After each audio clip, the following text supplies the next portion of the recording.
His preparation. He didn't prepare like I wanted him to prepare. So do you think that what the reason that he put forward wasn't the actual reason as to why he stopped the fight? All right, I would say no. I actually believe him. I believe what he said was true, and I'm not saying this because I correctly predicted how it would end. Oh, for God, for the 10th time. He's never going to let that down, boys. Ladies and gents.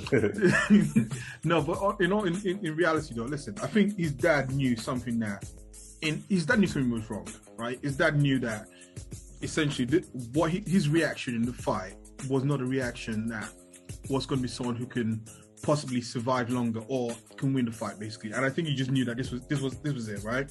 I think there's a difference. Yeah, but to end the fight at that point, though, like if that wasn't your son, you wouldn't have the audacity to end it at that point. That is true. But sometimes, like, I mean, from everything that he said after the fight, in terms of, listen, you didn't listen to me, all the things that we wanted to implement in training, he wasn't doing. I think he saw that when he had seen what was happening in the fight, he thought, look, this is only going one way, and there's no way I'm going to let my son get hurt more than what's already happened right now. So, and to Ridley's point, it is a gift and a curse, right?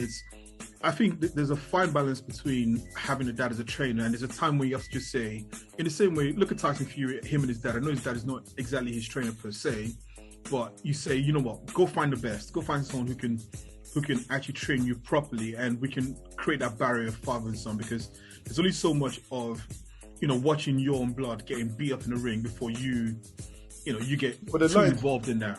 No, yeah. But then, if I just throw my hat in the ring, like, I think that, that's a valid point, because it's like, as a son, like, this man has raised you, wiped your bum, like, he fed you, he got you to where you're at. So, like, how confident would you be?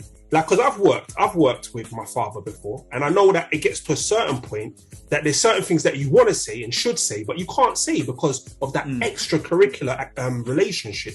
Do you know what I mean? So I think the onus is on the dad really to step away and say, listen, like, just like you said with Fury, like, I've taken you as far, you could go and do your own thing. I need to step off and let you get the limelight, like Riddler says. Yeah, but here's the thing. Here's the thing. And like you said, it is that limelight that's clouding his judgment, because you as a trainer / father now have to, know when to say, do you know what? I've given it my all. In order to make it to get him to that next level, he has to step away. And if he in his own mind thinks that he's the best thing from sliced bread, arrogantly so, he's not going to step away. So it's a circular argument, and I do believe that's what's happening at least with Sean's pops at the moment. And how are you going to turn it, if I may? How are you going to turn around as well afterwards and say, he didn't listen to me? 1 minute we had a brilliant training camp. Do you understand it? Then he flipped the script. So to me, this felt like a sore loser, and that's even more bad mind for you to do that. Then, you know what I mean? Yeah, but I'll say on that point very quickly. I mean, first of all, no one's ever going to go before a fight and say we had a terrible training camp, right? Because that gives the mental edge to the other side. If you say that, unless you're using that as a bait. But just to add a wrench into this cog, right? And we also have to bring up a father-son relationship, which is somewhat works, which is the Mayweathers, right? Exactly.